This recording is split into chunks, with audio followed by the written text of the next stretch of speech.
मुझे मुझसे पूछा जा रहा है कि 500 साल पहले तुम्हारी मस्जिद थी, नहीं थी। ख्वाजा अजमेरी की दरगाह कह रहे नहीं है। अरे सर, अगर मैं इस पार्लियामेंट में खोद दूं, इसमें गड़ा कर दूं, तो खाने जहां का हिस्सा मिलेगा तो मेरी हो जाएगी। ये तब्दील मजहब नहीं कर सकता।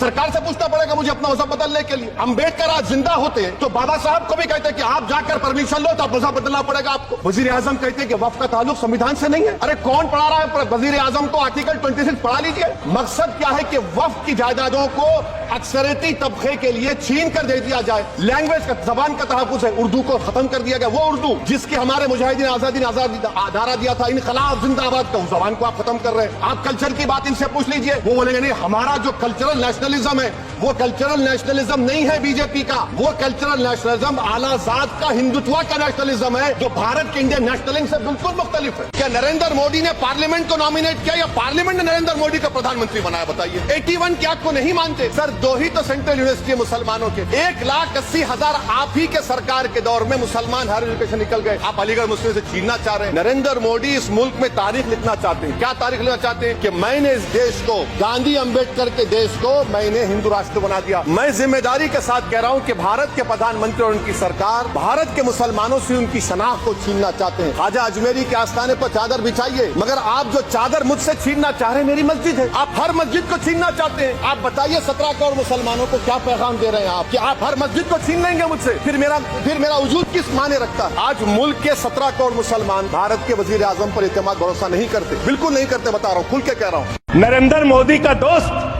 अडानी बांग्लादेश को बिजली सप्लाई करता है। आप इस भारत की बिजली चोरी करके अडानी बांग्लादेश को पहुंचाता है। अगर जेल वेल की बात करोगे ना, जिस दिन सत्ता परिवर्तन होगा एक भी आदमी बाहर नहीं दिखेगा।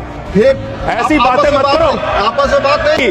गाय काटने वाली कंपनी से चंदा लेने वाले लोग मेरे ऊपर सवाल उठा रहे हैं, सोच रहे हैं इनसे डर के चुपचाप बैठ जाएंगे।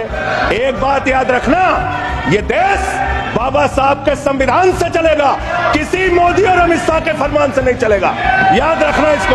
मैं नाम लूंगा, मैं अडानी का नाम इसलिए लूंगा कि LIC में मेरा भी पैसा है, SBI का मैं भी कस्टमर हूँ। प्रधानमंत्री हर एक के बारे में बात करेंगे, 140 करोड़ जनता मेरे पीछे कैसा है ये बताएंगे, लेकिन अडानी का नाम नहीं लेंगे। कहीं ऐसा ना हो जाए कि उस एक शख्स के चक्कर में 140 करोड़ जनता तुम्हारी हाथ से निकल जाए और आप लोग सड़क के ऊपर तालियां बजाएं। हम तो फूल थे, तुमने हमें काटा बना दिया और अब इसी कांटे से कहते हो कि चुभना छोड़ दे। नहीं छोड़ेंगे, हम लड़ेंगे, क्योंकि इस मुल्क के ऊपर जितना आपका इख्तियार है उतना इम्तियाज जलील का भी इख्तियार है। अगर आप हमारे साथ नाइंसाफी करेंगे तो हम खामोश नहीं बैठेंगे, हम लड़ेंगे। कि आपने इनकम टैक्स के अंदर रिबेट दिए, बहुत सारे लोगों को खुश किया और सैलरीड क्लास को कहा कि हम तुमको इनकम टैक्स में रिबेट दे रहे हैं, लेकिन अब जिंदगी के साथ भी और जिंदगी के बाद भी तुम्हारा EMI चलता रहेगा, तुम्हारा लोन चलता रहेगा करके ये एक संदेश सरकार ने दिया है।